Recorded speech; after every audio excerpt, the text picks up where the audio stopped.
الرحيم اللهم إني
الرحيم اللهم إني أفتتح الثناء بحمدك وأنت مسدد للصواب بمنك وأيقنت أنك أنت أرحم الراحمين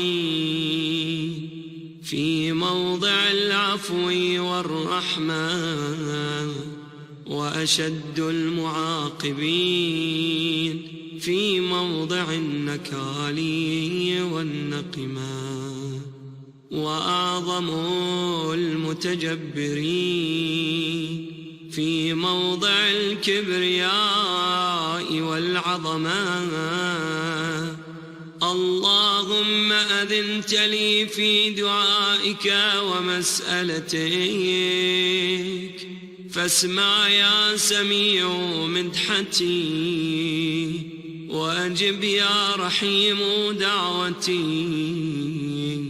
وأقل يا غفور عثرتي فكم يا إلهي من كربة قد فرجتها وهموم قد كشفتها وعثرة قد أقلتها ورحمة قد نشرتها وحلقة بلاء قد فككتها الحمد لله الذي لم يتخذ بتا ولا ولدا ولم يكن له شريك في الملك ولم يكن ولي من الذل وكبره تكبيرا.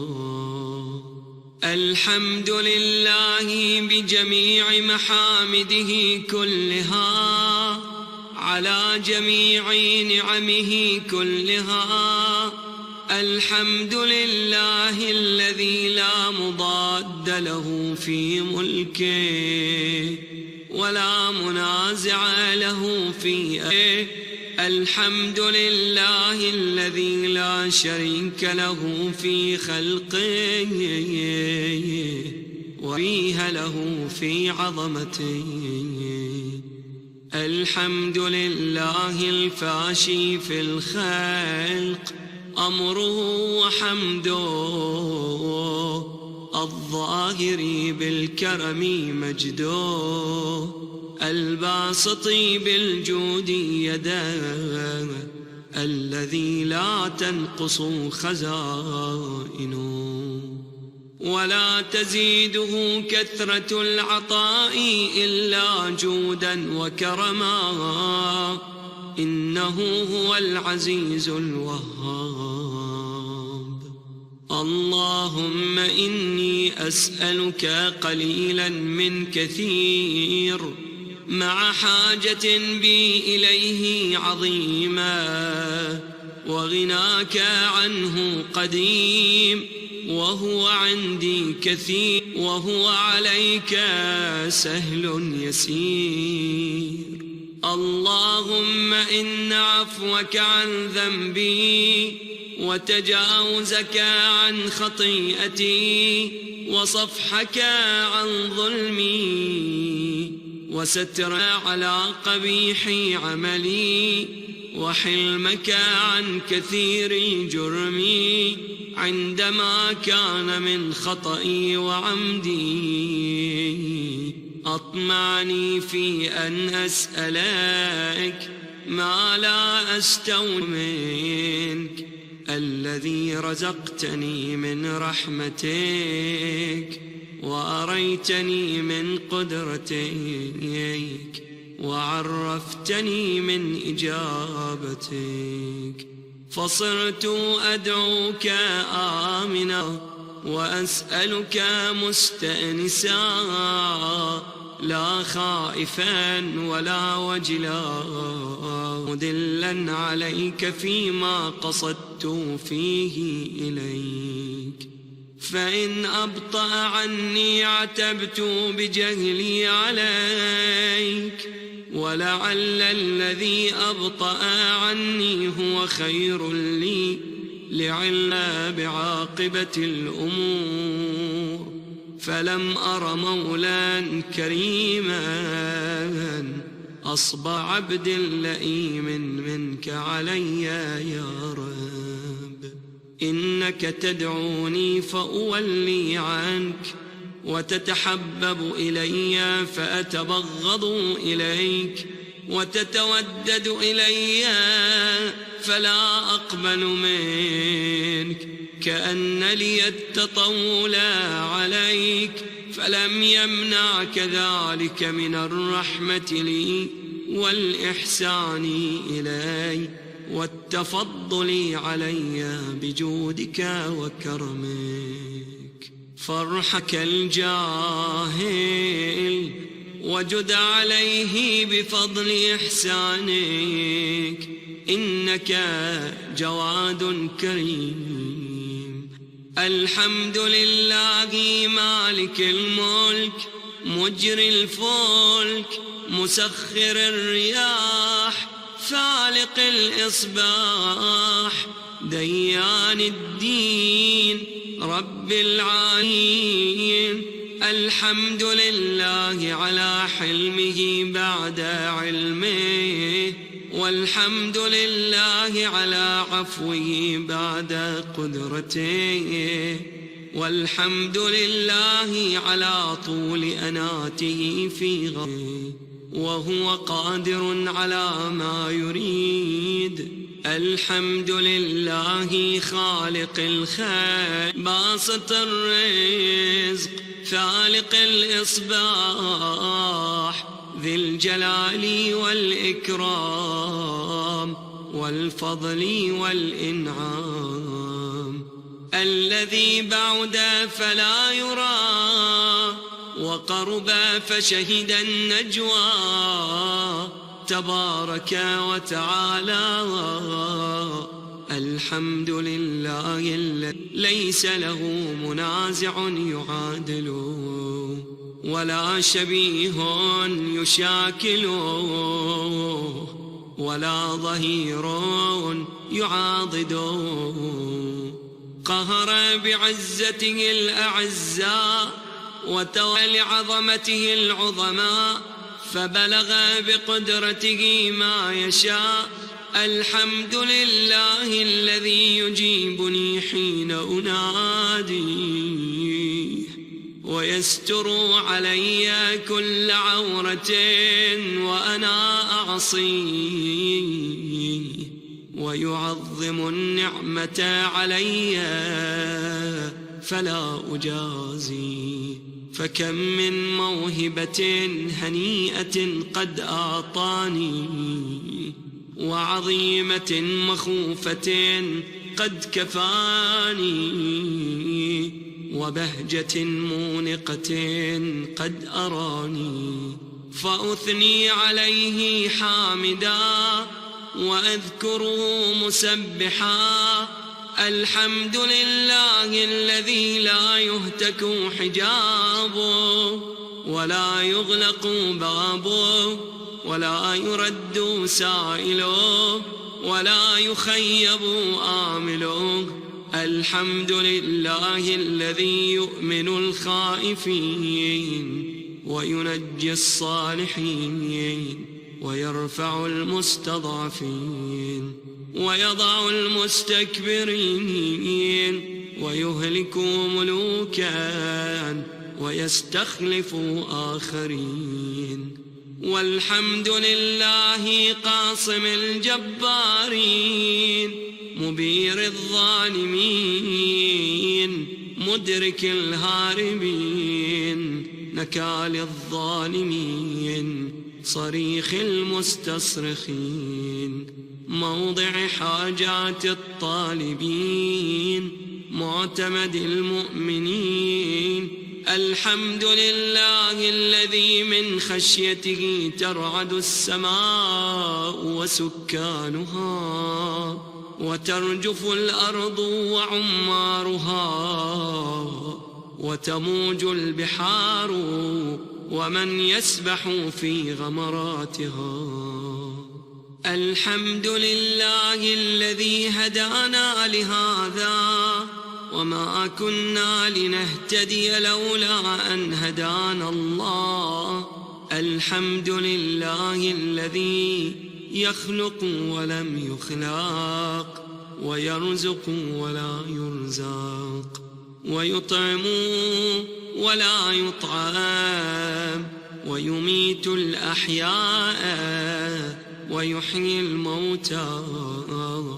وهو حي لا يموت بيده الخير وهو على كل شيء قدير اللهم صل على محمد عبدك ورسولك وأمينك وصفيك وحبيبك وخيرتك من خلقك وحافظ سرك ومبلغ رسالاتك أفضل وأحسن وأجمل وأكمل وأزكى وأنمى وأطيب وأطهر وأسنى وأكثر ما صليت وباركت وترحمت وتحننت وسلمت على أحد من عبادك وأنبيائك ورسلك وصفوتك وأهل الكرامة عليك من خلقك اللهم وصل على علي أمير المؤمنين ووصي رسول رب العالمين، عبدك ووليك وأخي رسولك وحجتك على خلقك وآيتك الكبرى والنبأ العظيم. وصل على الصديقة الطاهرة فاطمة سيدة نساء العالمين. وصل على صبطي الرحمة وإمامي الهدى الحسن والحسين سيدي شباب أهل الجنة.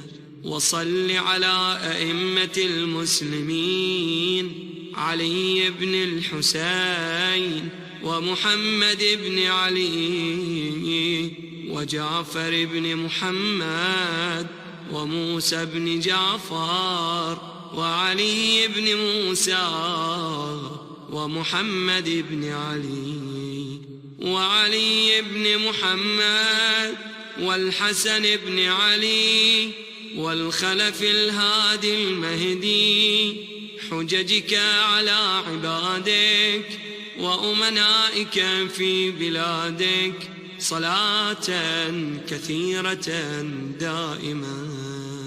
اللهم وصل على ولي أمرك القائم المؤمل والعدل المنتظر، وحفه بملائكتك المقربين، وأيده بروح القدس يا رب العالمين.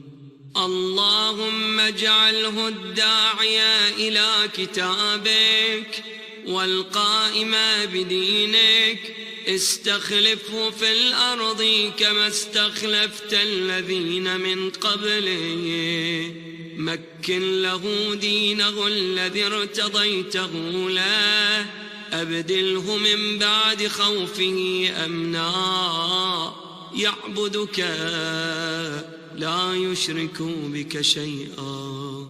اللهم أعزه وأعزز به، وانصره وانتصر به، وانصره نصرا عزيزا،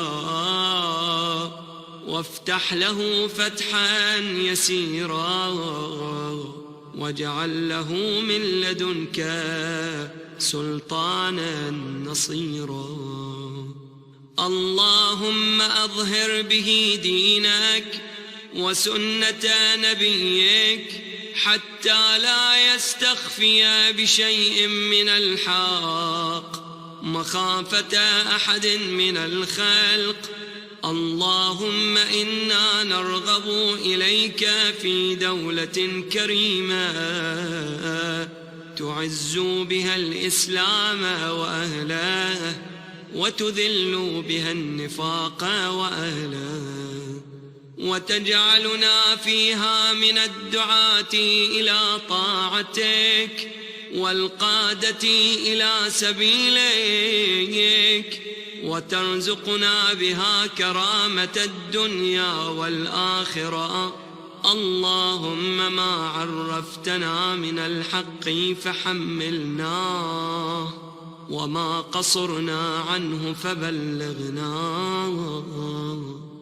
اللهم المم به شعثنا، واشعب به صدعنا، وارتق به فتقنا، وكثر به قلتنا، وأعزز به ذلتنا، وأغن به عائلنا، واقض به عن مغرمنا، واجبر به فقرنا، وسد به خلتنا، ويسر به عسرنا، وبيض به وجوهنا، وفك به أسرنا، وأنجح به طلبتنا، وأنجز به مواعيدنا، واستجب به دعوتنا، وأعطنا به سؤلنا، وبلغنا به من الدنيا والآخرة آمالنا، وأعطنا به فوق رغبتنا يا خير المسؤولين وأوسع المعطين. اشف به صدورنا وأذهب به غيظ قلوبنا، واهدنا به لما اختلف فيه من الحق بإذنك، إنك تهدي من تشاء إلى صراط مستقيم. وانصرنا به على عدوك وعدونا إله الحق آمين. اللهم إنا نشكو إليك فقد نبينا صلواتك عليه وآله، وغيبة ولينا وكثرة عدونا وقلة عددنا وشدة الفتن بنا وتظاهر الزمان علينا. فصل على محمد وآله وأعنا على ذلك بفتح منك تعجله، وبضر تكشفه، ونصر تعزه، وسلطان حق تظهره، ورحمة منك تجللنا، وعافية منك تلبسنا برحمتك يا أرحم الراحمين.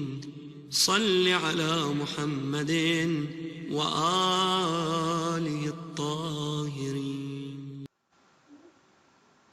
اللهم صل على محمد وآل محمد وعجل فرجهم.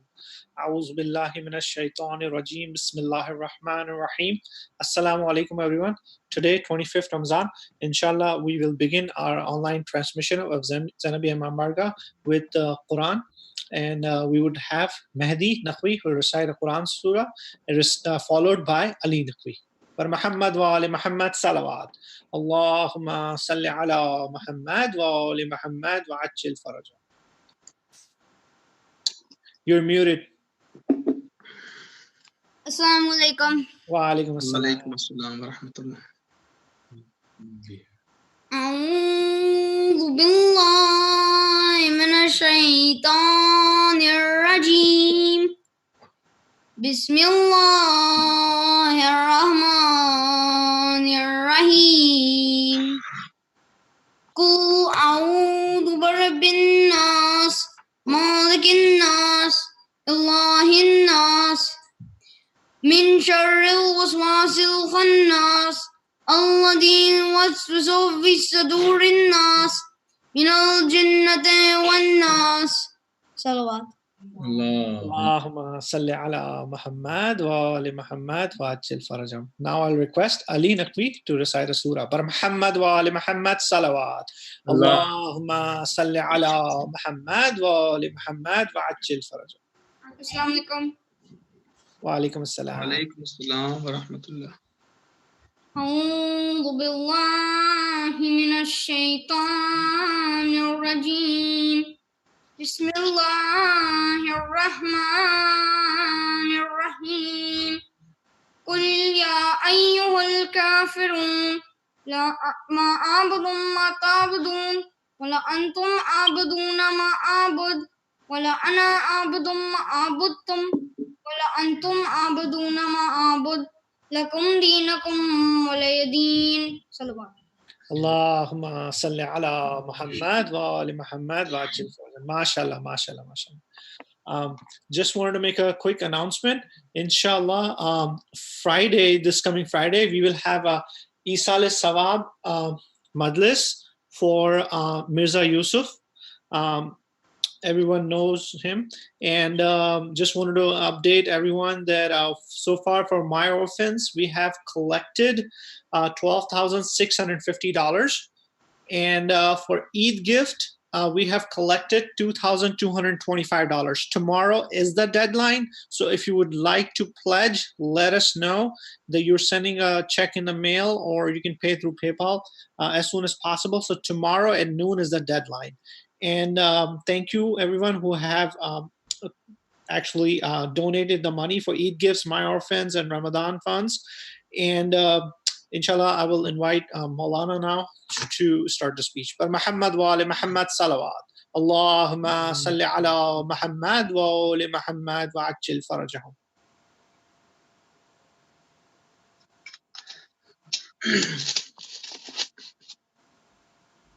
لا حول ولا قوة إلا بالله العلي العظيم. أعوذ بالله من الشيطان اللعين الرجيم. بسم الله الرحمن الرحيم. الحمد لله رب العالمين. الحمد لله الذي لا يبلغ مدحته القائلون. الحمد لله الأول بلا أول كان قبله، والآخر بلا آخر يكون بعده. الحمد لله الذي جعلنا من المتمسكين بولاية أمير المؤمنين والأئمة عليهم السلام. الحمد لله كما هو أهل، والحمد لله على كل حال، والصلاة والسلام على أشرف الأنبياء والمرسلين سيدنا ونبينا وحبيب قلوبنا وطبيب نفوسنا وشفيع ذنوبنا مولى ومولى الثقلين جد الحسن والحسين محبوب رب المشرقين مالك قاب قوسين أبي القاسم محمد. اللهم صل على محمد وعلى آله الطيبين الطاهرين المعصومين المظلومين، ولعنة الله على أعدائهم ومنكر فضائلهم ومصائبهم وشجاعتهم وجلالتهم وعطشهم وأتباعهم وعلمائهم وغاصب حقوقهم أجمعين من يوم عداوتهم إلى يوم الدين. أما بعد، فقد قال الله سبحانه وتعالى في كتابه الكريم: بسم الله الرحمن الرحيم، العاقبة للمتقين، صلوا على محمد وآل محمد. Assalamu alaikum, brothers and sisters. Before we move on with the speech, I would like you to recite Surah Fatiha for the marhumin, especially for the marhumin of today, sponsors of today's program. Agha Muhammad Bashir, Marhum Muhammad Haider Naqvi, Syed Shabbir Hussain Shah, Syed Khawar Abbas, Syed Yawar Abbas, Syed Shabbar Abbas, Syed Qambar Abbas, Sayyida Saida Begum, wa Jumla Mu'minin wa Mu'minat. Please recite a Surah Fatiha for the soul of the marhum. Allahumma salli ala Muhammad wa ala Muhammad. Allahumma salli ala Muhammad. Alhamdulillah Rabbil Alamin. كامل إياك نعبد وإياك نستعين اهدنا الصراط المستقيم صراط الذين أنعمت عليهم غير المغضوب عليهم ولا الضالين. بسم الله الرحمن الرحيم. الحمد لله رب العالمين. قل هو الله أحد الله الصمد لم يلد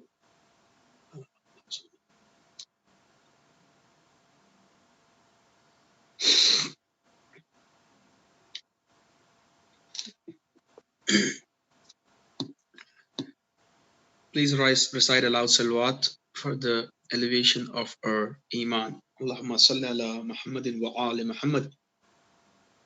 So, brothers and sisters, we have been discussing yesterday about those things which actually which actually deviates us from the path of Allah subhanahu wa ta'ala, from the path of Sirat al-Mustaqim. And what do we need to do to stay on this path and not to get away from the path of Allah subhanahu wa ta'ala? Because the reason why we are discussing this is during the month of Ramadan, we correct so many things of ours and we try to stay away from all the sins we commit knowingly or unknowingly. And we make promises to ourselves that we would inshallah not commit these things ever in our life. But what happens is, even after committing to ourselves, even after promising to ourselves, and even after making a firm commitment, sometimes we slip towards those things and we don't even realize what has happened to us. And there's always a reason behind it, that when we think that what has happened to us, that shaitan has whispered in our ears to do that. and we commit those things. But how does shaitan come closer to us? And so basically, when we are close to Allah subhanahu wa ta'ala, he would constantly keep trying to deviate you from the path of Allah subhanahu wa ta'ala. And that's where whenever he gets one chance, he makes the best use of that opportunity. So brothers and sisters, this is why Allah subhanahu wa ta'ala says, to attain taqwa. And what is taqwa? So in today's page, I would like to stress on this word more, like taqwa, because there are few words in our society. When you talk about those words, you think that these words are not actually meant for us. Because when you think about this word taqwa, oh, muttaqi, you think someone like very pious and somebody who's dealing with the religion, somebody is dealing with the deen, madhab, and all the time is praying all the time, doing salat, he's fasting all the time, spending his nights in worshiping Allah subhanahu wa ta'ala. So you think muttaqi, being muttaqi, is something which cannot be achieved by a normal person. I mean, this concept is completely wrong. Because if that is the case, why would Allah demand from you to be a muttaqi? And He never demands anything from someone who cannot do that. Because Allah subhanahu wa ta'ala has given us the responsibilities only which we can deal with. He never demands anything what we cannot do, right?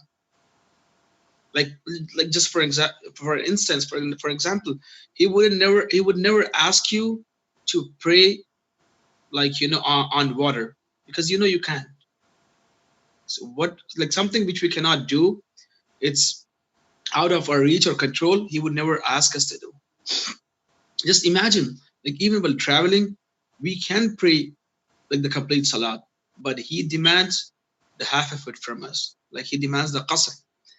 So basically, Allah subhanahu wa ta'ala, the first thing which we need to make it clear in our mind and come out of this myth, what we have, to become muttaqi, it's not easy. No, it's not. When Allah subhanahu wa ta'ala wants you to be muttaqi, that means each and every human has the ability to be muttaqi. And what do we call Amirul Mu'mineen? Imamul Muttaqeen, right? So he's the Imam of Muttaqeen. The people who are following Amirul Mu'mineen has to be muttaqi in order to call Amirul Mu'mineen alayhi salatu wasalam their Imam. So the thing is, when taqwa, piety, proximity of Allah subhanahu wa ta'ala, closeness to God, qurbatan ilallah, when these words are spoken in our society, and let me tell you, to be honest, I mean, there is a mistake sometimes from the side of preachers. They're presented in such a way that people think, to become a pious person, I will have to give up these worldly things. No, it's not. It's not that. Because in our religion, this concept of being pious is there in other religions, to give up the world, but not in our religion. Our religion never promotes this thing or never encourages somebody to give up the worldly things completely and come towards the religion and forget the world. No. Because why is this world meant for? Of course, this world is meant for mu'mineen. But actually, what is the point? Where is the point that we are actually committing this mistake? And instead of becoming pious, we stay away from few things, thinking that this thing is not being demanded from me by Allah subhanahu wa ta'ala. So you see, when somebody asks Amirul Mu'mineen, oh Amirul Mu'mineen, Ya Abul Hassan, what is taqwa? So how did they define taqwa? Because this is what happens. As I told you, sometimes, the preachers, the people who preach, or the people who explain you what is taqwa, they make mistakes. And they present it to you in such a way that you feel this is something impossible to achieve. When someone asked Amirul Mu'mineen, he was a person who was following deen. So he asked Amirul Mu'mineen, Ya Amirul Mu'mineen, what is taqwa? And how do I achieve it? Amirul Mu'mineen says, keeping away, refraining from all the haram, and doing all the wajibs. That's it. Do not miss your wajibat and keep away from all the harams. This is it. This is taqwa. Then he's like looking at Imam and he was kind of surprised. And looking at Imam, he said, if this is the thing, that means becoming muttaqi is something very easy. And probably I am a muttaqi because I keep away from all the haram and I don't miss my wajibat. This is the most important thing. So never miss your wajibat. Wajib is obligatory. You have to do it. Okay. Of course, few things changes due to the circumstances and you have to go by that. But wajib is wajib and haram is haram. We cannot commit, sometimes we say, there's one more thing, which is a pain of the society, actually, I would say.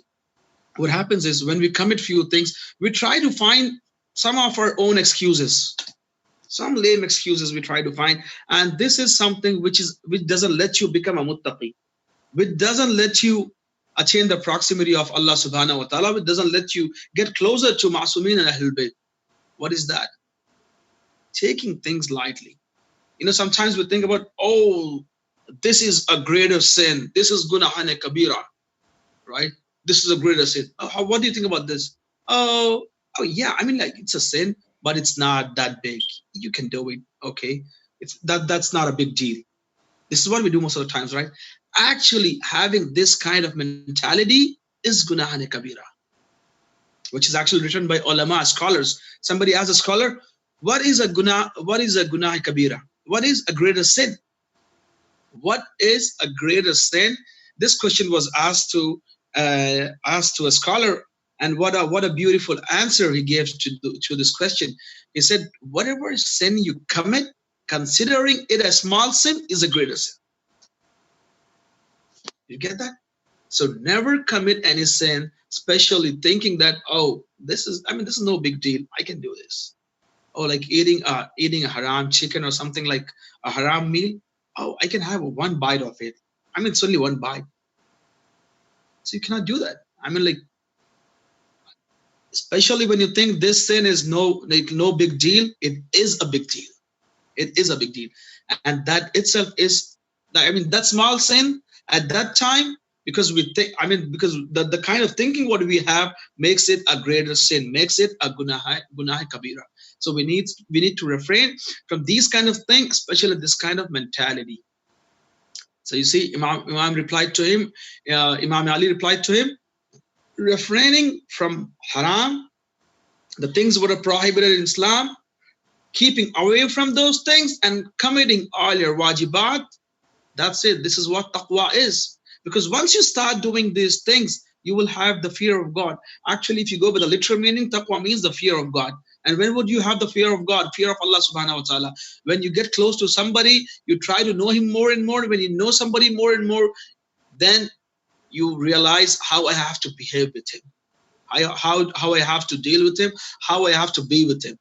So in the same way, when you get close to Allah subhanahu wa ta'ala, you get the ma'rifat of Allah subhanahu wa ta'ala, your level increases, and that's where you become muttaqi. And the fear towards Allah subhanahu wa ta'ala, the fear of God, this is actually love. This fear is actually love. But I don't have time to explain about this. This fear is actually love. It's just like the fear of a son to his father or somebody he loves.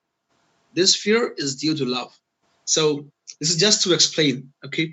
So this is what taqwa is. And at the same point, in the same gathering, there was a guy who was coming from the countryside those days, and he was not a very learned, because the previous question was actually asked by a philosopher, a scholar, and Imam answered to him, keep away from all the haram, keep away from all things which are prohibited in Islam, and don't miss your wajibat. This question was answered to a scholar. And the same way, when a guy who was not so learned comparatively, he was a countryside guy, you call it an Arabi in those days in Arab, who comes from a very from very backward, from backward part of the society. and he heard this thing. And when the previous person heard this, he said, Imam, Mawla, this is very easy to attain taqwa. And this guy, when he hears about this thing, he says, how do I do this? This sounds something very difficult to me. How do I do this? Now Imam explains to him the way he would understand, because this is what the quality of Imam is, and this is what he suggested all the preachers, all the muballighin to do. Kallamun nas biqadri uqulihim, talk to the people according to the intellect. You know, so this is, and basically when you learn the basic rules of communication, this is what you learn. You need to talk according to the intellect of the people, what they understand. So now Imam makes him understand what taqwa is in a very practical way, because now Imam asked him, where are you coming from? He names a place which was very far away from the place where Imam used to live, and then Imam told him that, oh, you're coming from like so far of the place, and that the place where you come from, it doesn't even have a proper road to come. So how did you make it till here? And while coming to this place and while going back, you have lots of, you know, like spiky and like a lot of bushes and a lot of plants with spikes and thorns. So, you know, those days Arabs, they wear this kind of, even these days they wear, this is called abba, right? So now Imam questions him. Imagine if you're walking on a very, you know, like a very disorganized path, like the road which is not well constructed, and you have bushes on either side of it, and the road, the way where you're walking is very narrow. How would you make to the other side? How would you walk? Because this guy was from that part of the society, and he belongs to the countryside. So he replied to Imam, this thing is like very easy for me. Imam said, how would you do it? Because this abba of yours, this cloth of yours is so delicate that it would rip off, even if it gets in touch with one spike. How would you save it? Now he says, Imam, what would I do? Instead of just letting it down, I would hold it in my hands like this and start walking. And I would be careful with those spikes which are gonna rip off my abba, rip off my clothes.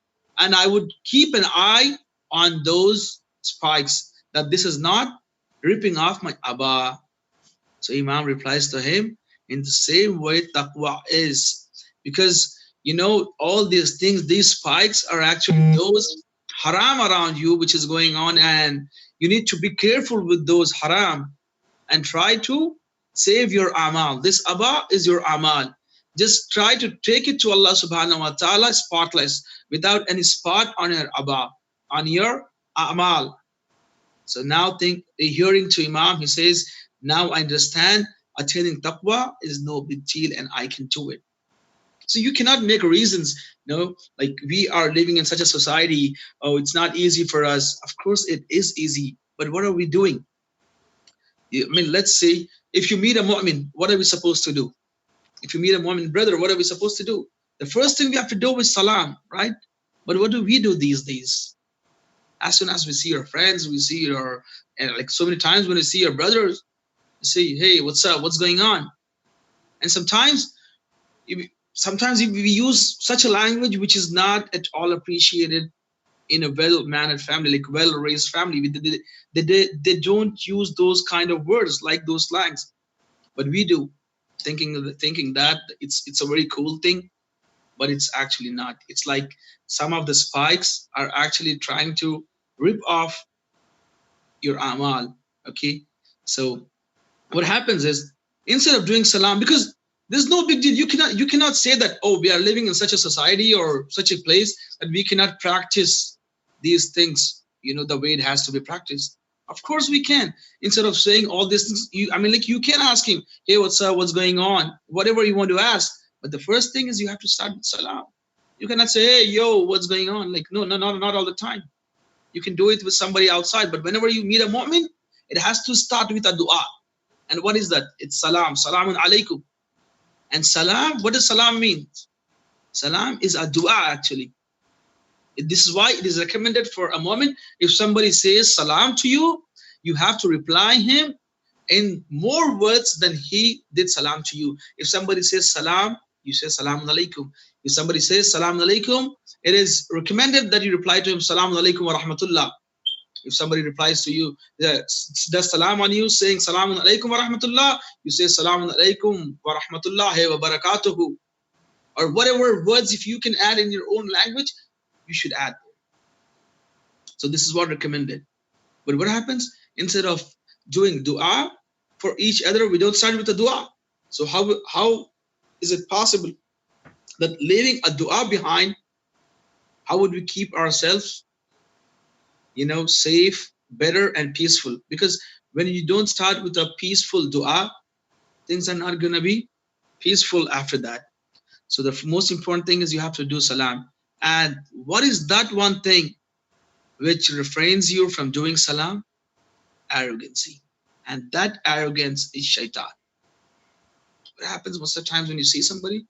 Why should I greet him first? Okay, actually he saw me first. He's supposed to do that. If he missed doing you salam, you had the best opportunity. Actually, he had the best opportunity first. If he did not do it, now you have the best opportunity to do salam and have the sawab first. Because if someone does the salam first, he gets more sawab compared to the one who replies to the salam. So never miss this opportunity and never let your arrogance take over you. So this is a very important thing. So you can judge yourself with these things. Like how are you cannot say that I cannot practice these things. Always start with salam. What do we do? And it is recommended. I mean, it's not only that, like if you are an elderly person, you expect a younger one to do salam first. No, it's not that. In fact, in a hadith, it is said that if you are an older person, you do salam first, thinking that this younger man, this younger guy, this less aged guy compared to me has less sins compared to me. So in that way, he is better than me. So I should start with greetings first. And on the other side, the guy who is younger, he should keep in mind that this man who's in front of me, who's older to me, who's elder than me, who's more in age compared to age of mine, he has more good deeds than I did in my life because I am less of age compared to his age. Thinking that in mind, he should start doing salam first. He should greet first. So basically, it is recommended whoever gets the first chance, just do it. Don't miss this. And what happens when we leave the house? What do we say? Bye, mom. Bye, dad. Okay, bye. That's it, right? So when you say bye and leave the house, so leaving the house is not easy, right? So you don't know, like every second when you're on road, we never know like how close is death to us. May Allah keep everybody safe, inshallah. But what happens when we leave the house? What do we say? Bye. That's it, right? Okay, see you. But what is it recommended when you leave the house? When you leave the house, you say, Fi amanillah. Khuda hafiz. So what does that mean? Okay, that Allah is your guarantor while going out of the house. It's like you're leaving your house without any guarantee. And when you give yourself, and when you make Allah subhanahu wa ta'ala a guarantor, how is it possible that anybody can harm you? There's no chance that anything can harm you when you make Allah subhanahu wa ta'ala your guarantor. So these are the things we need to practice. And these things are very small. We don't even realize. And these things actually keep you intact on Sirat al-Mustaqim. And don't let you see towards those haram, which is sometimes very tempting. And you slip away from Sirat al-Mustaqim. This is basically a dua when you're leaving. And your parents these days, your kid is saying bye. Just you need to make him understand. Okay? If you love to say like bye, if you want to say bye, it's okay. But first, say Khuda Hafiz, then you say bye. Doesn't matter. But start with Allah Hafiz, Khuda Hafiz, Fi Amanillah, Maula ki Zamanat Mein, whatever. Like you need to leave your house with du'as from your elderly people in the house. And this is what are the basic etiquettes of Islam. Okay, but moving on very quickly. what happens is your arrogance makes you do one more thing which is actually not recommended at all. And this thing probably I would be discussing tomorrow, because I have to do the Urdu part too. And I need to discuss this, because what happens is whenever I get a chance to talk to, there's a age group in our society which is most of the times like not much talked about, and sometimes they're ignored in the house as well as in the society. So they find a way out. I mean, the age group from 12 to 15 and 16, we need to take a lot of care, especially during the in this part of age. You know better than me. So what happens is, like, at this part of time, if something which is said to them and they cannot take it, sometimes they have a sense of taking revenge, and we need to teach them what is the best way of taking revenge.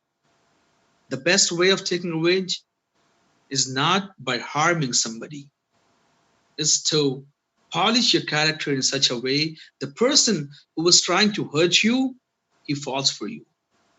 So inshallah tomorrow we will discuss about this, that how we need to deal with some few things, and how we keep away the arrogance, the nafs ammara taking over us, and how do we need to keep away from these things. So brothers and sisters, keeping these things in mind, inshallah I would continue from the same place tomorrow. And اسی طریقے سے جب آپ دیکھیں, چونکہ ماہ رمضان کے I think 5 دن شاید مشکل سے بچے ہیں, اور چاند پہ ڈیپینڈ ہوگا, اب دیکھا جائے گا. اور میں نے خاص کر کے 5 دن کے لیے, جو راز کے 5 دن تھے, دماغ میں بہت سی ایسی چیزیں تھیں کہ جو رمضان کے لاسٹ میں ڈسکس ہونی چاہیے اور ہوتی ہیں, اور ساتھ میں کچھ وہ مسائل کہ جس کا ہمیں خیال نہیں رہتا یا خیال رکھنا ہے. تو انشاءاللہ یہ مسائل بھی کل سے اور ڈسکس ہوں گے. بھلے میں کوشش یہ کروں گا کہ جو ٹائم ہے اسی کے اندر بات ہو جائے, کیونکہ اس کو کنڈینس کر کے آپ کے سامنے پیش کرنے کی کوشش کروں گا. اور اس کے علاوہ اگر Q&A میں ٹائم ہو تو اس میں اس کو کور کر لیا جائے گا. اگر اس کے علاوہ بھی کوئی ایسی بات ہوتی ہے جو کور نہیں ہو پا رہی ہے, تو آپ شبیر بھائی سے میرا نمبر لے کے مجھ سے رابطہ کر سکتے ہیں, یا کسی بھی عالم دین سے انشاءاللہ. چونکہ بہت سے ایسے مسائل ہیں کہ جو رمضان ختم ہوتے ہوتے یا اس کے بعد احساس ہوتا ہے کہ یہ چیز کرنی چاہیے تھی, یا اس کا کیا سوال جواب ہوگا. اور پھر چونکہ رمضان ختم ہو جاتا ہے تو پھر دین اتنا سیریس رہ ہی نہیں جاتا, کیونکہ سیزن ختم ہو گیا. یہ بھی ایک مینٹالٹی ہے, اللہ ہمیں اس چیز سے بچائے. تو عزیزان گرامی, آپ یہ دیکھیں کہ رمضان ختم ہوتے ہوتے, اور بالخصوص امیر المومنین کیسی نصیحت کر رہے ہیں لوگوں کے لیے, کہ جب آپ کسی چیز کو حاصل کر لیتے ہیں تو کیا ہے, اور لوگوں کی کیا مینٹالٹی ہے. اور دیکھیے ہر چیز کا دار و مدار ہے بقا پہ, یعنی ہم جس کے لیے کر رہے ہیں اس تک وہ چیز پہنچے, وہ چیز باقی رہے, اس چیز کی ویلیو باقی رہے, اس چیز کی قدر و قیمت باقی رہے. امیر المومنین سے کسی نے پوچھا تو امیر المومنین نے ایک بہت ہی خوبصورت جواب دیتے ہوئے فرمایا کہ الناس کلہم ہالک, کہ یہ جو لوگ ہیں سب کے سب ہلاک ہو جائیں گے, جتنے بھی لوگ ہیں سب ہلاک ہو جائیں گے. الناس کلہم ہالک الا العالمون, سوائے ان کے کہ جو عالم ہیں, سوائے ان کے کہ جو علم حاصل کرتے ہیں. یہاں عالم سے مراد صرف عالم دین نہیں ہے, عالم سے مراد کوئی بھی ہو کہ جو کوئی سا بھی علم حاصل کر رہا ہو, کوئی سا بھی علم. ظاہر سی بات ہے کہ علم اس کو کہتے ہیں کہ جو انسان کے عقل کو اور اس کی وجہ سے لوگوں کو فائدہ پہنچتا ہے. تو ظاہر سی بات ہے چاہے وہ ڈاکٹر ہو, انجینئر ہو, اور کچھ بھی اکاؤنٹنٹ ہو, وٹ ایور, جو بھی کسی فیلڈ میں وہ علم حاصل کر رہا ہے, خیر. لیکن مسئلہ یہ ہے کہ امیر المومنین ارشاد فرماتے ہیں کہ سب کے سب ہلاک ہو جائیں گے سوائے ان کے جو علم حاصل کریں. الناس کلہم ہالک الا العالمون, پھر امام فرماتے ہیں العالمون کلہم ہالکون الا العاملون. پھر امام فرماتے ہیں کہ جو عالم ہیں وہ بھی سب کے سب ہلاک ہو جائیں گے سوائے ان کے الا العاملون, سوائے ان کے کہ جو عمل کرتے ہیں. یعنی صرف علم حاصل نہیں کرتے, علم صرف حاصل نہیں کرتے, کیونکہ ظاہر سی بات ہے کہ علم حاصل کرنا عزیزان گرامی اور اس پہ عمل نہیں کرنا بالکل ایسی ہی بات ہے کہ آپ نے دیکھا ہوگا کہ بہت سے لوگوں کو صرف لائبریری سجانے کا شوق ہوتا ہے, کتابیں سجی ہوئی ہیں اور اس سے کسی کو فائدہ نہیں پہنچ رہا ہے. ایک کتابوں کی آپ لائبریری بڑی خوبصورت بنائیں اور بنانے کے بعد کتابیں سجا دیں اور اسے لاک کر دیں, کتابیں فائدہ کیا ہو رہا ہے اس سے کسی کو؟ کیونکہ ظاہر سی بات ہے کہ جو علم ہے وہ کتابوں میں دبا ہوا ہے. جب تک وہ کتابوں کے باہر نہیں آئے گا تب تک فائدہ نہیں پہنچائے گا. اور کتابوں کے باہر آئے گا کس کے ذریعے سے؟ پڑھنے والے کے ذریعے سے. جب انسان پڑھے گا، اب یہ پڑھنے کے بعد بھی بیسیکلی ہوا یہ ہے کہ جب آپ نے علم حاصل کیا تو ایک لائبریری سے نکل کے، ایک کتاب سے نکل کے دوسری کتاب میں چلے گیا، جس کتاب کا نام ہے ذہن، عقل، دماغ، اس میں جا کے اسٹور ہو گیا ہے. ابھی بھی وہ فائدے کی شکل میں نہیں آیا ہے. فائدے کی شکل میں کب آئے گا؟ کہ جب وہ عمل میں آئے گا.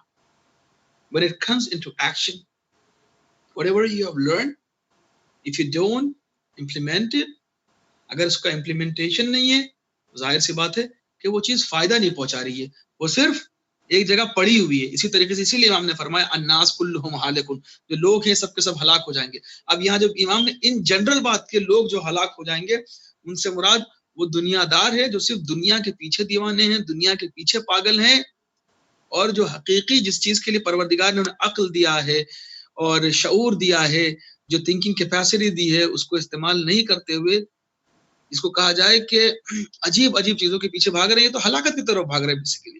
لیکن بچیں گے وہ کہ جو علم حاصل کریں.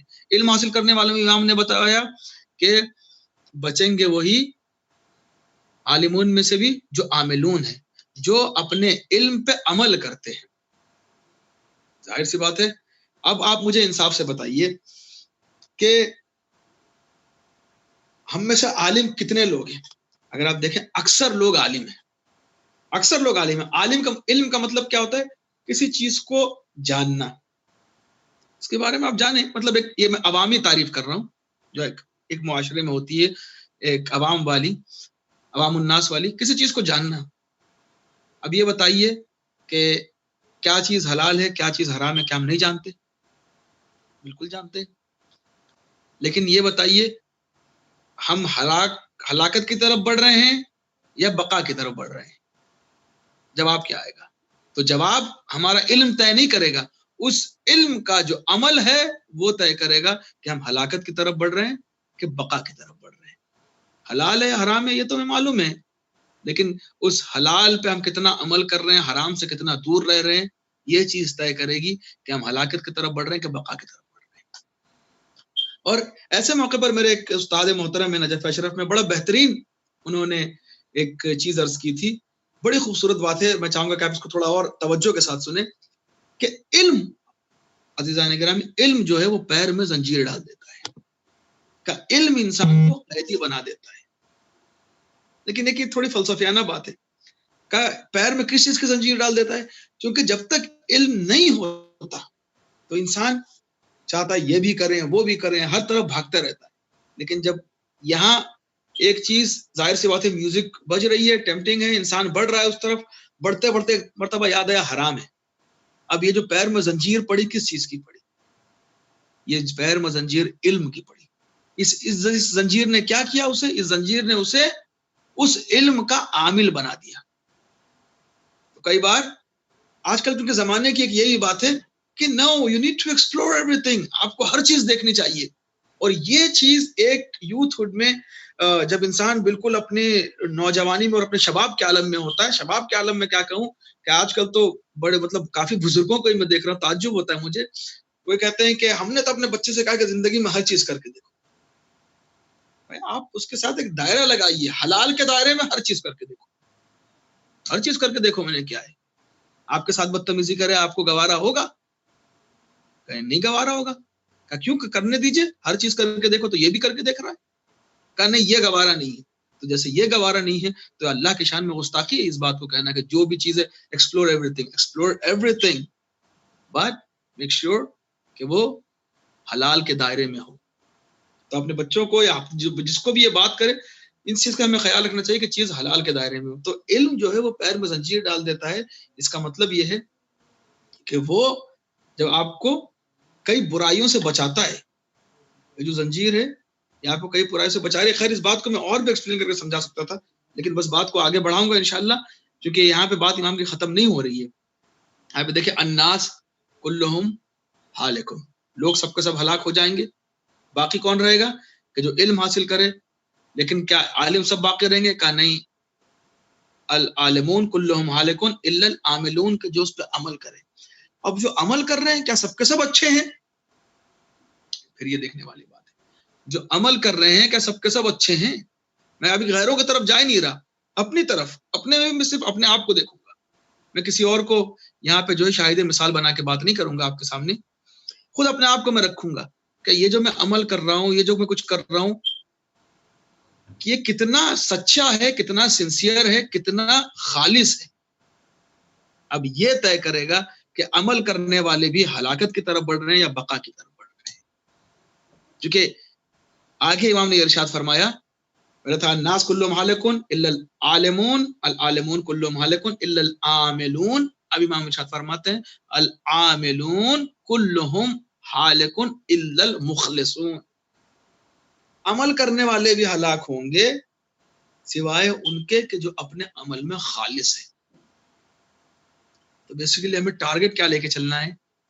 ٹارگٹ یہ لے کے چلنا ہے، ٹارگٹ لے کے چلنا ہے خلوص کا، اخلاص کا، سنسیئرٹی کا، پیور ہونے کا. تو یہ جو ٹارگٹ ہمیں لے کے چلنا ہے یہی ہمیں بقا کی طرف لے کے جائے گا. اور پھر اس میں بھی چونکہ یہ جو اخلاص والا راستہ ہے عزیزان گرامی، یہ اپنے آپ میں پل صراط ہے، یہ آسان نہیں ہے. کبھی کبھی آپ خلوص کے ساتھ عبادت کرتے رہیے، آپ کو اپنے خلوص پہ تکبر ہونے لگتا ہے کہ آج تو میں بہت اخلاص کے ساتھ عبادت کر رہا ہوں، آج تو مجھ سے بڑا مخلص ہی کوئی نہیں ہے. آپ نے سوچا اور اخلاص کا دامن ہاتھ سے پھسلتا نظر آئے گا. تو یہ ایک بڑا مشکل مرحلہ ہے. اسی لیے آگے امام نے ارشاد فرمایا کہ جیسے امام نے ارشاد فرمایا کہ العاملون کلهم ہالکون الا المخلصون، المخلصون علی الخطر العظیم، اور جو مخلص لوگ ہیں وہ ہمیشہ خطرے میں ہیں. اور صرف خطرے میں نہیں فرمایا امام نے، خطر عظیم، کہ بہت بڑے خطرے میں ہیں. کیوں؟ کیونکہ یہ جو ہے جس چیز کو آپ ٹارگٹ کر کے چل رہے ہیں کہ مجھے مخلص بننا ہے، اور شیطان جو ہے مین اس کا ٹارگٹ یہی لوگ ہیں کہ ان کو کرنا چاہ رہا ہے. اور یہی پھر آگے چل کے اللہ کے وہ صالح بندے بنتے ہیں کہ جن کے لیے شاید اللہ نے کہا کہ تو ان کو بہکا ہی نہیں سکتا. تو یہ جو اخلاص ہے ہمیں اس باؤنڈری کے اندر لے جاتا ہے، اس دائرے میں جائے کھڑا کر دیتا ہے کہ جہاں پہ شیطان داخل نہیں ہو سکتا. وہ والا شیطان نہیں جو صرف رمضان میں قید ہوتا ہے اور پھر عید کے اگلے دن رہا ہو جاتا ہے. اور معاف کیجیے گا کچھ لوگوں کو دیکھنے کے بعد ایسا لگتا ہے کہ یہی وہ تھے کہ جن کو رمضان میں قید کر کے رکھا تھا، معذرت کے ساتھ. یہ کون سی بات ہے؟ ٹھیک ہے، تو غیروں کو یا ایسے کو سمجھانے کے لیے کچھ باتیں ہیں جو سمجھائی گئی ہیں، بتائی گئی ہیں کہ جو بالکل ہی بے دین ہے، اس کو تھوڑا سا اٹریکٹ کرنے کے لیے کچھ ہوتے ہیں. ہر چیز ہر کسی کے، دیکھیے میں نے ابھی آپ کے سامنے عرض کیا کہ جب مولا سے تقوی کی ڈیفینیشن پوچھی تو دو لوگوں کو الگ الگ جواب دے رہے ہیں. منزل دونوں کی ایک ہی تھی، مقصد دونوں کا ایک ہی تھا. اسی طریقے سے آپ یہ سوچیں کہ ہمارا لیول کیا ہے، ہمارا جو لیول ہے وہ بڑھ رہا ہے یا نہیں بڑھ رہا ہے. بیسیکلی یہ ہے کہ ہر رمضان، ہر دن کے بعد ہم دیکھیں کہ ہمارا ایمان کتنا بڑھا ہے. اور ظاہر سی بات ہے کہ بہت سے ایسے بزنسز ہیں، اسپیشلی جو لوگ مارکیٹ وغیرہ میں انویسٹ کرتے ہیں، انویسٹرز ہیں، شیئر مارکیٹ وغیرہ میں ہوتے ہیں، وہ بس دن بھر ان کی نظر صرف گراف پہ ہوتی ہے. اور اسپیشلی جو ان کے وہ لیے ہوئے ہوتے ہیں سٹاکس ہوتے ہیں کہ اس کا گراف کہیں نیچے نہ آ جائے. اسی طریقے سے ہمارے ایمان کا بھی گراف ہے. میں آپ کے سامنے کلرز کر رہا تھا، یہ رمضان میں بالخصوص بڑھ جاتا ہے. رمضان میں بڑھتا کیا؟ کیونکہ ہمیں وہ شعور، وہ احساس ہو جاتا ہے. اس کو بڑھاتے ہیں ہم، اس میں اللہ کی بہت زیادہ مدد ہوتی ہے. اور ظاہر سی بات ہے کہ اس کے بہت سے آپ کو مثالیں دے سکتا ہوں، چونکہ مارکیٹ کی بات آ گئی تو خود اس میں بہت سی ایسی چیزیں ہوتی ہیں کہ اس میں بہت سے ایسے آفر ہوتے ہیں کہ آپ اپنا 1 لگائیں، اس میں ساتھ میں $4 ہم اپنے لگائیں گے. جب منافع ہوگا تو 5 گنا ہوگا، وہ منافع پورا آپ کا ہوگا، آپ ہمیں دے دیجیے گا. تو اسی طریقے سے آپ کر رہے ایک ہیں، اللہ آپ کو منافع اتنا دے رہا ہے، لیکن ہوتا کیا ہے، ہم اپنی غلطیوں سے پھر گراف کو نیچے گرانے لگتے ہیں. تو یہ ہماری ذمہ داری ہے کہ ہم گراف کو اوپر اٹھاتے رہیں. اور کئی بار اللہ ہمیں یہ موقع دے رہا ہے کہ چونکہ کبھی کبھی انسان کے دل میں یہ خیال آتا ہے ارے اب تو اتنے گناہ ہو ہی گئے، اب کیا ہم سوچیں گے، اب تو وقت ہی نہیں بچا. ظاہر سی بات ہے یہ سب سے بڑی مایوسی ہے اللہ کی راہ میں. اور اللہ کو جو سب سے زیادہ چیز ناپسند ہے وہ ہے مایوسی. اب یہ جو ساری بات میں نے آپ کے سامنے عرض کی ہے، بالکل کنڈینس کر کے ایک بات، ایک نتیجتاً آپ کے سامنے ایک بات عرض کروں. اسی طریقے سے جناب موسیٰ کے دور میں ایک شخص تھا، بہت زیادہ عابد، بہت زیادہ زاہد، عبادت میں مشغول، ہر وقت عبادت کیا کرتا تھا. جب جناب موسیٰ دیکھیں عبادت کر رہا ہے، عبادت میں مشغول ہے، اللہ کو یاد کر رہا ہے. جناب موسیٰ گزر رہے تھے، اس شخص نے دیکھنے کا جناب موسیٰ کو سلام کیا، بات چیت ہوئی. اور بات چیت ہونے کے بعد کہا کہ موسیٰ اگر تم جا رہے ہو تو اپنے اللہ سے یہ پوچھنا کہ اپنے خدا سے اللہ سے یہ پوچھنا کہ میں اس کی اتنی عبادت کرتا ہوں اور ہر وقت عبادت میں رہتا ہوں، وہ مجھے کیا دے گا اس کے بدلے میں، اس کے بدلے میں اس نے کیا سوچ رکھا ہے میرے لیے، ذرا پوچھ کے بتاؤ. ظاہر سی بات ہے اب جناب موسیٰ جب پہنچے اور سوال کیا اللہ سے، ندائے پروردگار آئی کہ اس سے کہہ دو کہ اس کو اس کی عبادت کا کوئی صلہ نہیں ملا. دیکھیے اللہ اجر کس چیز کا دیتا ہے، اس کا مطلب یہ نہیں کہ اب عبادت نہیں کریں، اور یعنی مین چیز ہے وہ احساس، وہ نیت، الاعمال بالنیات جو کہا جاتا ہے، پروردگار میں بھروسہ اور خلوص. جو خلوص اخلاص ہے یہ انسان کو کہاں سے کہاں پہنچا دیتی ہے. کیونکہ ظاہر سی بات ہے آپ نے اکثر اس بات کو سنا ہوگا کہ جنت میں لے جانے کے لیے ایک سجدہ کافی ہے، اور کوئی ایک سجدہ ہی لے جائے گا انسان کو. اگر نماز ظاہر سی بات ہے، لیکن وہ سجدہ کون سا ہو کیا کوئی دنیا میں بتا سکتا ہے؟ کوئی نہیں بتا سکتا، کیونکہ کس نے کب خلوص کے ساتھ کون سا سجدہ کیا نہیں معلوم. ظاہر سی بات ہے. اور دیکھیے جب بھی میں بات کروں، اور یہاں پر شاید در بعد میں بات بیان کرنا بھول جائیں رہ جائے، خیر آپ کو اتنا بتا دوں، معصوم یہ ارشاد فرماتے ہیں کہ جس اخلاص کی تم سے ڈیمانڈ ہو رہی ہے، تم سے مطالبہ ہو رہا ہے، تم سے جو خلوص پروردگار مانگ رہا ہے، جو تمہاری عبادتوں کو خالص بناتا ہے، پیور بناتا ہے، قربتاً الی اللہ، اس کے لیے بناتا ہے، اس خلوص کا نام ہے ہماری محبت. یعنی اہل بیت کی محبت وہ اخلاص ہے جو اللہ تک عبادتوں کو پاک و پاکیزہ اور بنا کسی ملاوٹ کے پہنچاتی ہے. تو خیر جناب موسیٰ کے دور میں جو شخص تھا اس نے سوال کیا، کہا کہ اس شخص سے کہہ دو کہ اس کو بدلے میں کچھ نہیں ملے گا.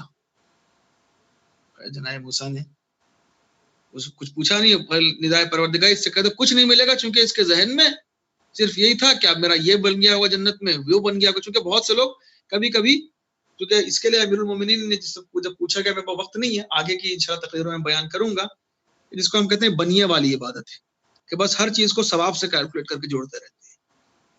جبکہ خالق وہ ہے کہ جس کو لائق عبادت سمجھ کے عبادت کرنے والی بات ہے، نہ کہ آپ کو ٹھیک ہے. جبکہ اللہ نے خود قرآن میں کہا کہ مجھ سے تجارت کرو تم فائدے میں رہو گے، یقیناً اس نے کہا ہے، لیکن یہ ہے کہ اس کی معرفت کے ساتھ. جناب موسیٰ آئے، یہ شخص انتظار میں تھا، جیسے جناب موسیٰ کو دیکھا فوراً دوڑتے ہوئے گیا، اور جانے کے بعد کہتا ہے کہ اے موسیٰ بتاؤ کہ تمہارے خدا نے میرے لیے کیا رکھا تھا اور کیا انعام بتایا. جناب موسیٰ نے کہا کہ میرا خدا فرماتا ہے، میرا اللہ کہتا ہے کہ اس نے تیری عبادتوں کا کوئی اجر نہیں دیا، کچھ نہیں ہے، صفر ہے، زیرو ہے، کچھ نہیں، بدلے میں کچھ نہیں دے رہا. اب دیکھیے اس کے دل میں کیا خیال ہے. جیسے اس نے سنا، اس نے کہا اچھا یہ بات ہے، کوئی بات نہیں، میں اس کی پھر نئے سرے سے عبادت کروں گا، نئے سرے سے بات کروں گا، وہ دے گا، وہ رحمان الرحیم. بس جیسے ہی اس نے یہ جملہ کہا کوئی بات نہیں، اس نے نہیں دیا، وہ عادل ہے، وہ جو فیصلہ کر رہا ہے اس کا فیصلہ برحق ہے، میری طرف سے کوئی کمی رہی ہو میں پھر نئے سرے سے عبادت کروں گا، اس کی عبادت میں کوئی کمی نہیں کروں گا. بس جیسے ہی دل میں یہ تھاٹ آیا، یہ خیال آیا، یعنی اب اس نے خدا کو خدا سمجھا جو پہلے نہیں سمجھا تھا. یہاں جناب موسیٰ کے ذریعے سے اللہ نے پیغام پہنچایا کہ اے موسیٰ اب اس سے کہہ دو کہ جتنی بھی اس نے عبادتیں کی تھی ہم نے سب کا ثواب اس کو دیا. اب ان عبادتوں کا ثواب ان عبادتوں کی بنا پہ نہیں مل رہا ہے. یہ دیکھیے آپ، وہ جتنی عبادتیں تھیں، وہ جتنے سجدے تھے، جتنے رکوع تھے، جتنے قیام تھے، جتنے نمازیں تھیں، یا جو کچھ بھی عبادت رہی ہو، ان سب کا ثواب جو ہے وہ عبادت کی بنا پہ نہیں مل رہا ہے، بلکہ اس ایک تھاٹ کی بنا پہ مل رہا ہے، اس ایک خیال کی بنا پہ، اس ایک نظریے کی بنا پر، اس ایک یقین کی بنا پر جو ذات پروردگار پہ یقین ہے، یقین کامل ہے. اسی کو ہم عقیدہ کہتے ہیں. اب دیکھیں بیسیکلی اس چیز کو مضبوط کرنے کی ضرورت ہے. عقیدہ اللہ، عقیدہ نبی کے لیے، رسول کے لیے، عقیدہ ائمہ معصومین کے لیے. اسی لیے تو ہم یہ بات کہتے ہیں کہ اگر عقیدے میں گڑبڑ ہوئی تو پھر کیا فائدہ اعمال کا، کیونکہ جس کے لیے کر رہے ہیں اس میں اگر یقین نہیں ہے تو پھر کیا فائدہ. آپ نے دیکھا کہ اسی لیے امیر المومنین نے ارشاد فرمایا، اس کی وضاحت میں انشاءاللہ آنے والے تقریر میں کروں گا وقت ہوگا تو، کہ میں اللہ کی عبادت نہ جنت کے لالچ میں کرتا ہوں، نہ جہنم کے خوف میں کرتا ہوں، بلکہ اسے لائق سجدہ جانا ہے، لائق عبادت مانا ہے تو اس کی عبادت کرتا ہوں۔ تو یہ جو احساس ہے، اس احساس پہ زیادہ کام کرنا چاہیے۔ نماز تو یقیناً ہے ہی ہے، لیکن اگر اس احساس کے ساتھ نہیں ہے کیا ہے؟ تو عزیزان گرامی، انشاءاللہ چونکہ ماہ رمضان ایک بہترین موقع ہوتا ہے ہمارے لیے اور اس کا ہمیں پورا فائدہ اٹھانا چاہیے، اور پھر وہی والی بات ہے کہ خیال رکھیں کہ پورے سال میں گراف نیچے نہ آنے پائے، کیونکہ آنے والے رمضان تک گراف بڑھتا ہی رہے اور بڑھتا ہی رہے اور بڑھتا ہی رہے، حتیٰ یہ کہ خاتمہ بخیر ہو، جب دنیا سے جائیں تو توحید سلامت رہے، جو عقیدہ توحید ہے، نبوت پہ اور رسالت پہ یقین کامل ہو، اور ولایت کا اور ائمہ معصومین کا دامن ہمارے ہاتھ سے نہ چھوٹے۔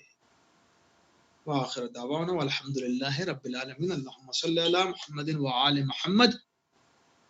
بارگاہ پروردگار میں دعا ہے کہ پروردگارہ ہمارے تمام گناہ کبیرہ و صغیرہ کو معاف کر کے ہماری تمام دعاؤں کو پورا فرما۔ پروردگار ہم جانتے ہیں کہ ہم گناہ گار ہیں، ہمارے گناہ ہماری دعاؤں کی قبولیت میں رکاوٹ بنتے ہیں۔ پروردگارہ ہمارے تمام گناہوں کو معاف کر کے ہماری دعاؤں کو قبول فرما۔ پروردگارہ جو پریشان حال ہیں اہل بیت علیہ الصلوۃ والسلام کے صدقے میں، علیہ الصلوۃ والسلام کے صدقے میں، ان کی تمام پریشانیوں کو دور فرما، جو مقروض ہیں غیب سے ان کے قرض کو ادا فرما۔ پروردگار جو بیمار ہیں، بالخصوص اس کووڈ 19 کا اگر کوئی شکار ہو گیا ہو، بیمار ہو گیا ہو، یا کسی بھی طریقے کی مرض و بیماری میں کوئی مومن یا کوئی شیعہ حیدر کرار مبتلا ہے، پروردگار اسے شفاء کاملہ اور عاجلہ بحق بیمار کربلا عطا فرما۔ پروردگارہ جن لوگوں نے امتحان دیا اور دینے والے پروردگاروں نے امتحان میں کامیابی عطا فرما۔ پروردگار جو لوگ روزگار کے سلسلے میں پریشان ہیں ان کے لیے حلال روزی کا ذریعہ مہیا فرما۔ پروردگار ہمیں واجبات پہ عمل کرنے کی اور محرام سے دور رہنے کی توفیق عنایت فرما۔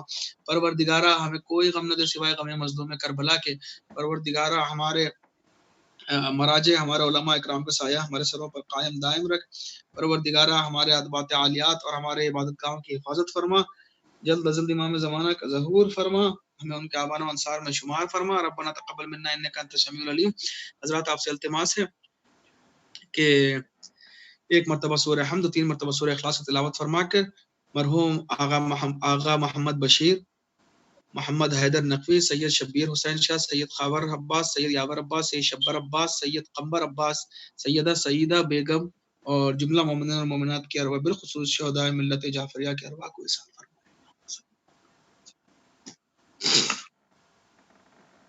الحمد للہ رب العالمین الرحمن الرحیم مالک یوم الدین ایاک نعبد و ایاک نستعین اهدنا الصراط المستقیم صراط الذین انعمت علیہم غیر المغضوب علیہم ولا الضالین۔ بسم اللہ الرحمن الرحیم، قل هو اللہ احد اللہ الصمد لم یلد ولم یولد ولم یکن له کفوا احد۔ بسم اللہ الرحمن الرحیم، قل هو اللہ احد اللہ الصمد لم یلد ولم یولد ولم یکن له کفوا احد۔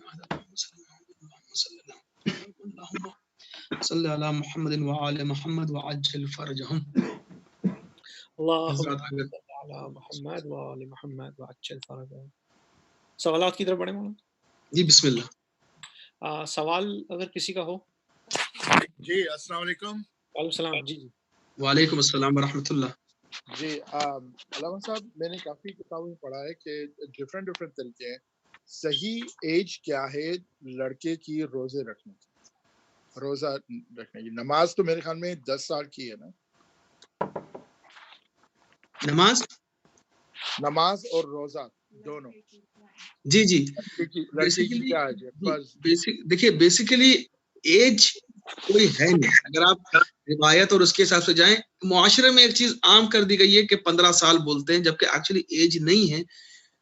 جو کرائٹیریا ہے وجوب چیزوں کے واجب ہونے کا، وہ ہے سن بلوغ تک پہنچنا۔ وہ سن بلوغ یہ ہے کہ کوئی بھی ایسی چیز کہ جس کے وہ علامات ہیں۔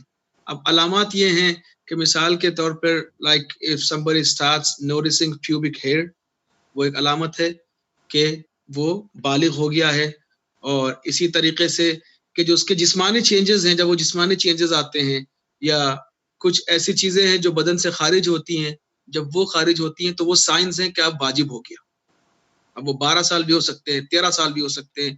تو اسی لیے ہمیں اپنے بچوں سے ان چیزوں میں اتنا تھوڑا سا جو ہے جس کو کہیے فری ہونا چاہیے یا ان کی چیزوں کو جاننا چاہیے کہ جو ایسے چینجز ان کے اندر آئیں تو کسی ذریعے سے ہمیں معلوم ہو جائیں یا وہ بتا دیں یا انہیں اس چیز کا علم ہونا چاہیے. اس چیز میں یہ بتا دینا چاہیے کہ جب بھی تمہیں ایسا ہو تم پر نماز روزہ جو دین کے تمام واجب چیزیں ہیں وہ واجب ہو جائیں گی. بالکل ایسے نہیں رہیں گی کہ تم بالغ نہیں ہو تو اس طریقے سے واجب نہیں ہے. تو جو ہمارے باڈیلی چینجز ہیں وہ بیسیکلی انڈیکیٹ کرتے ہیں کہ انسان بالغ ہو گیا ہے. بہت بہت شکریہ علامہ صاحب. بس ایک اور سوال پوچھ سکتا ہوں؟ جی جی بسم اللہ. علامہ صاحب کافی جگہ پہ لکھا گیا ہے کہ we are not allowed to donate our body parts. اگر میرے باڈی پارٹس وصیت میں کروں کہ میرے جانے کے بعد میرے باڈی پارٹس جو ہے مسلمان کے لیے یوز کریں جس کے لیے ضروری اس سے اس کی جان بچ سکتی ہے، کیا اس کے باوجود بھی ہم لوگ نہیں کر سکتے؟ دیکھیے اس میں جو ہے سب سے پہلی بات تو یہ ہے کہ آپ جن کی تقلید میں ہیں ان کی طرف رجوع کریں گے. پھر اس کے بعد یہ ہے کہ آرگن ڈونیشن کی جہاں تک بات ہے آپ آرگن سے کسی جو اکثر علماء نے لکھا ہے بتایا ہے خدا آیت اللہ سستانی کا کہ اگر کسی مومن کی جان بچ رہی ہے اس آرگن ڈونیشن سے، اگر آپ زندگی میں کچھ آرگن ہے آپ زندگی میں دے سکتے ہیں کوئی مسئلہ نہیں کیونکہ آپ کی جان بھی ہے ان کی جان بھی ہے کوئی مسئلہ نہیں ہے آپ دے سکتے ہیں اسپیشلی مومن کے لیے. لیکن دنیا سے جانے کے بعد اگر آپ کے کسی آرگن سے جان بچتی ہے تو کچھ لوگوں کے نزدیک اشکال نہیں ہے اور کچھ مراجع کے نزدیک اشکال ہے. لیکن یہ ہے کہ کچھ لوگ اپنی باڈی ڈونیٹ کرنے کی بات کرتے ہیں. آرگن ڈونیشن میں وہ کیا کرتے ہیں کہ میرے سارے آرگن ڈونیٹ کر رہا ہوں تو اس میں ظاہر سی بات ہے کہ کبھی کبھی پوری باڈی نہیں ملتی گھر والوں کو اور وہ پوری باڈی ڈونیٹ کر دی جاتی ہے کہ جس کی اجازت ہمارے یہاں نہیں ہے کیونکہ ہمارے یہاں مرنے کے بعد میت کا بھی بہت زیادہ احترام ہے اور یہ عقیدہ یقین ہے اور یہ تاکید ہے کہ اس کو تکلیف نہیں پہنچنی چاہیے. اور جہاں تکلیف کی بات آتی ہے یہ تک ہے کہ مرنے کے بعد ایک مکھی کا وزن بھی اس ڈیڈ باڈی کو ایک پہاڑ کے وزن کے برابر لگتا ہے. تو اس بنا پر چونکہ یہ ایسی احادیث ہمارے پاس معصومین کی ہے تو بیسیکلی ان سب چیزوں کو ذہن میں رکھتے ہوئے ان احادیث کو ذہن میں رکھتے ہوئے یہ حکم دیا جاتا ہے کہ ایسی چیزیں اس کے ساتھ نہ ہو بعد میں ان چیزوں کو اوائڈ کیا جائے کہ جس سے اسے تکلیف ہو. لیکن ہاں اگر کسی کی جان بچتی ہے تو اکثر بہت سے علماء نے ایک آدھ آرگن کے ذریعے سے بچ رہی ہے تو اس کو الاؤ کیا ہے لیکن بہت سے نے منع کیا ہے. تو آپ جس کی تقلید میں ان کی طرف رجوع کریں گے اور پھر آپ دیکھیں گے اس کے متعلق چونکہ ظاہر سی بات اگر کوئی اپنی ول بھی بنا رہا ہے تو کوئی ول میں اپنا کوئی حرام حصہ شامل کیونکہ ول پہ عمل کرنا واجب ہے لیکن اگر کوئی اپنے ول میں ایسی چیز لکھ رہا ہے جو جائز نہیں ہے اسلام میں تو پھر ظاہر سی بات ہے کہ اس پہ عمل کرنا واجب نہیں.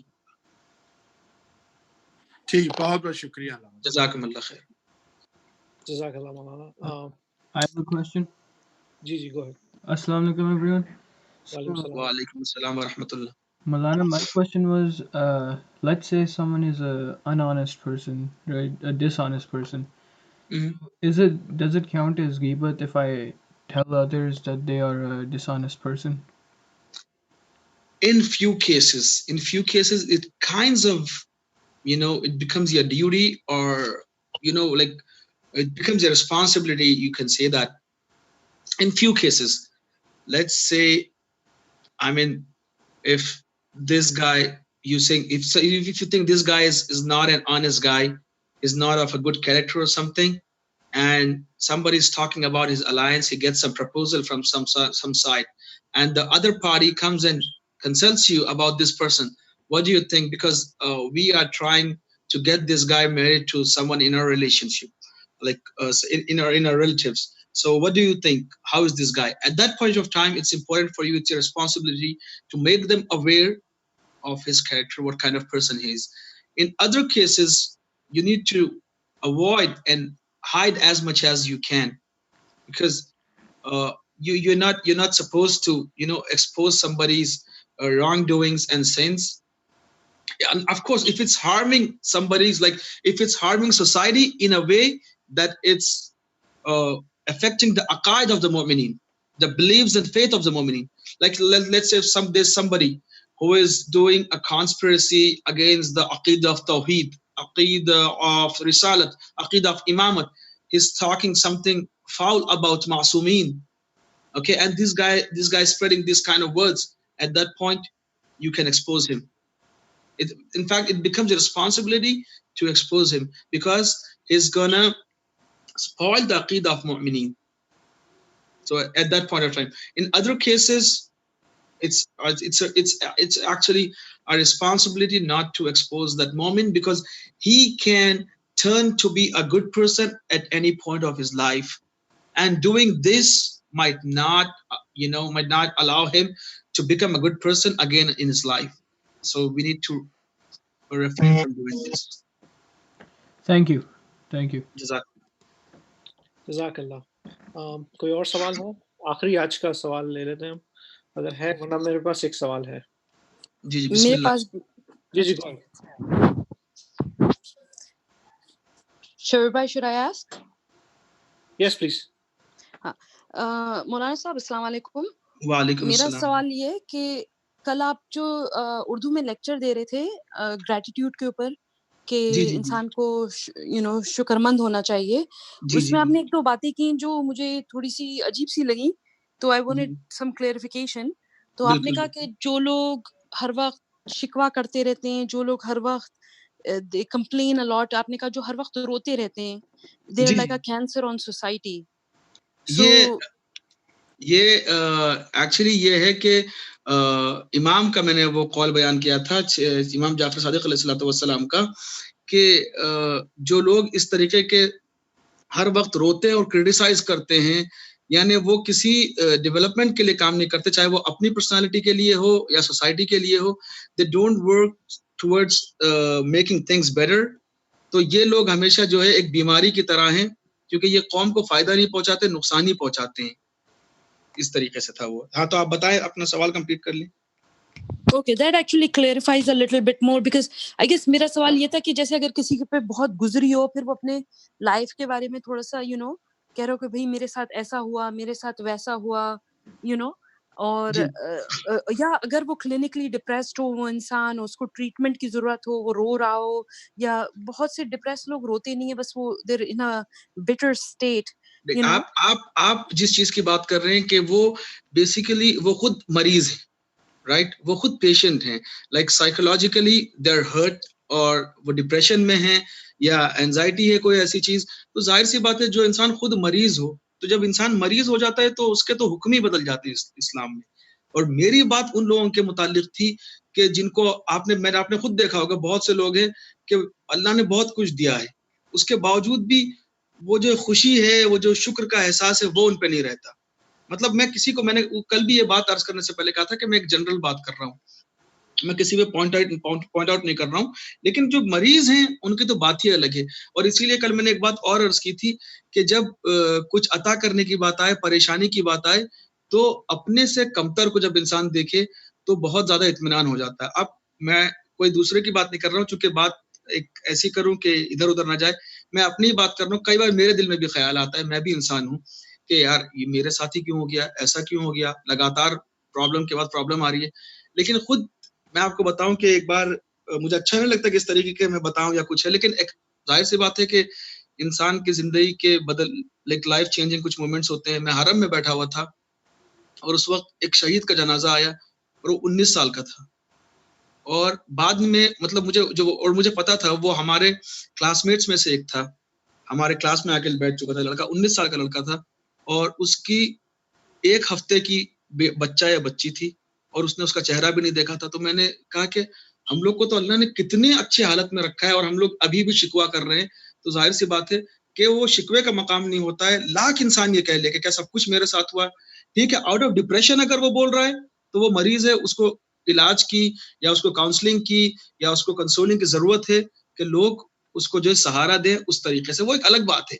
لیکن ان جنرل جب انسان کو اللہ نے عطا کی یہ چیزیں تو اس کو شکر مند ہونا چاہیے.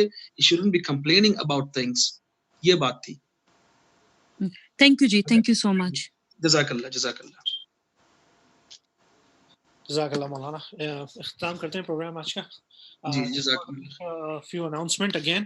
Inshallah, Friday we will have Isale Sawa Majlis program of Marhum Yusuf Mirza. We encourage everyone to participate and do attend. It'll start exactly on the same time. And also for My Orphans, we collected $12,650, alhamdulillah.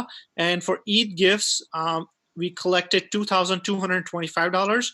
And if you are still planning to donate the Eid gift, it'd be the Eid gift of clothes and toys to orphan, and it's set to $25 per child. Tomorrow is the deadline. Please do let us know that you're planning to send a check so we can count that money in before making the final check. And also, we have already started collecting fitra. It's set to $10 per person. Please come forward and mail the check, or however you want to send us the money for the fitra, so we can distribute it by the Eid time as soon as possible. Thank you, and inshallah we will recite the ziyarat. Mutawajjih ziyarat.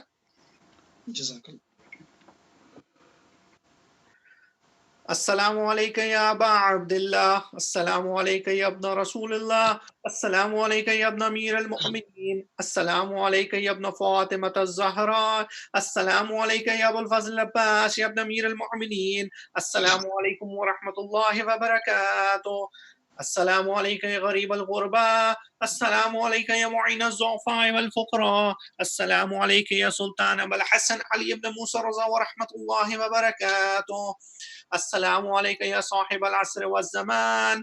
الأمان الأمان الأمان من فتنة الزمان. السلام عليك يا خليفة الرحمن. السلام عليك يا إمام الإنس والجان. السلام عليك يا مظهر الإيمان. السلام عليك يا شريك القرآن. السلام عليك يا إمام زماننا هذا عجل الله فرجك وسهل الله مخرجك وزهورك. السلام عليكم ورحمة الله وبركاته. اللهم صل على محمد وآل محمد وعجل فرجهم. خدا حافظ everyone.